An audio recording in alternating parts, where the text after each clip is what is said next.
I met Curtis at a gas station on Pico Boulevard in West Los Angeles.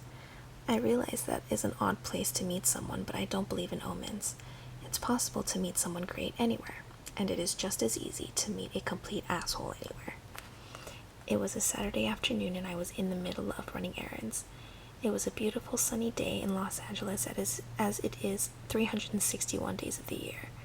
We were both in workout clothes, so there wasn't much to hide when it came to our bodies. The candy was in the window and the shop doors were open, if you know what I mean. He didn't ask my name, my age, where I lived, nor did he compliment me. He just handed me his card and said, "I gotta run." He was clearly too busy for me. Refreshing, I thought. You see, people who are busy are so much sexier than coffee shop chairs. What's a coffee shop chair?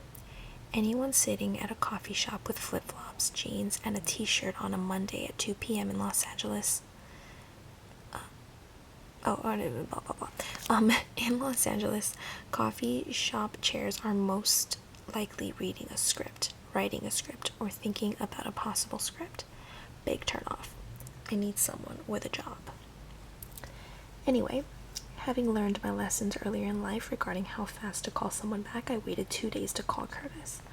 I left a voicemail. No one in LA answers their cell phones, even though they are attached to them like a wart, and I was poker player cool in tone. No intonations, no cracks in my voice. Calm, collective, masculine. "Hey Curtis, we met at the gas station. I meant to call you yesterday, but got sidetracked." That was clearly a lie. I continued, "If you get a chance, give me a call." Interpretation. "I am waiting for you because no one else is busy fucking me." I hung up. 1 day went by.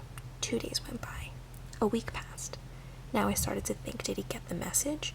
Did my cell phone cut me off? But if he did get the message and I call again, I'm a stalker for sure, and when you become a stalker, the word spreads fast, specifically in today's age of social media. Eventually I thought, if I don't call, I'll always wonder if he got the message, so I called him again from my home phone to be sure the call went through. I spoke slowly, like in a time warp, and repeated my number twice. In retrospect, it is quite possible my message made me sound like something is seriously wrong with me, and ironically, perhaps I was the horrible one. Curtis never called back. "Curtis, I think I love you. I will pay for the entire wedding. Curtis, aka gas station lover."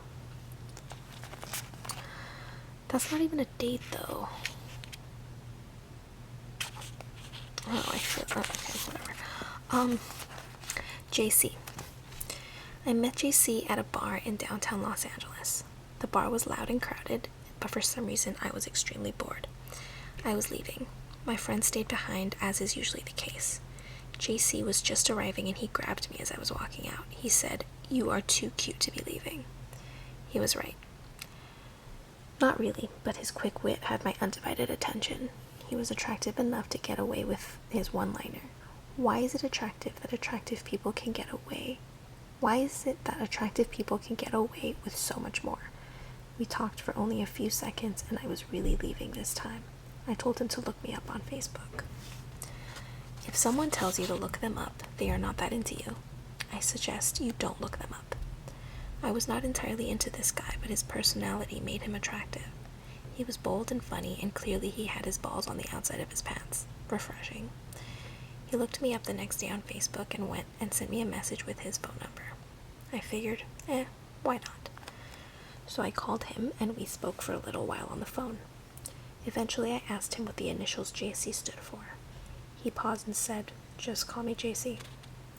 There seems to be an issue with his name or his willingness to share.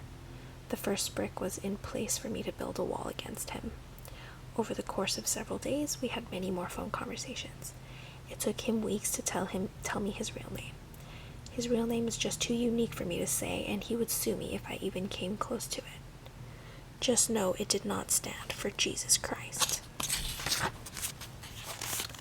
But what was worse than the initials as name debacle was the time we had sex. Yes, we had sex. Once. Sort of. I went to his shithole apartment. If you have nothing in life, just be really clean and it will make up for it. We kissed a little. We got naked and began to have sex. Oh wait, no we didn't. He just laid there. He looked like a naked corpse with an erection. He was lifeless.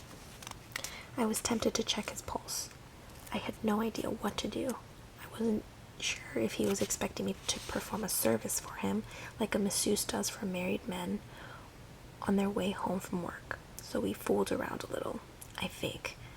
However, it was so dull and boring I began to wonder if perhaps he was touched by an angel, and then I started thinking more practical thoughts, like the fact that I was missing American Idol and that I had a lot of laundry to do. We never had sex. All I wanted was to do the dress of shame, so the walk of shame, and do the walk of shame and get the hell out of there. So that's exactly what I did. JC, aka Naked and Lifeless.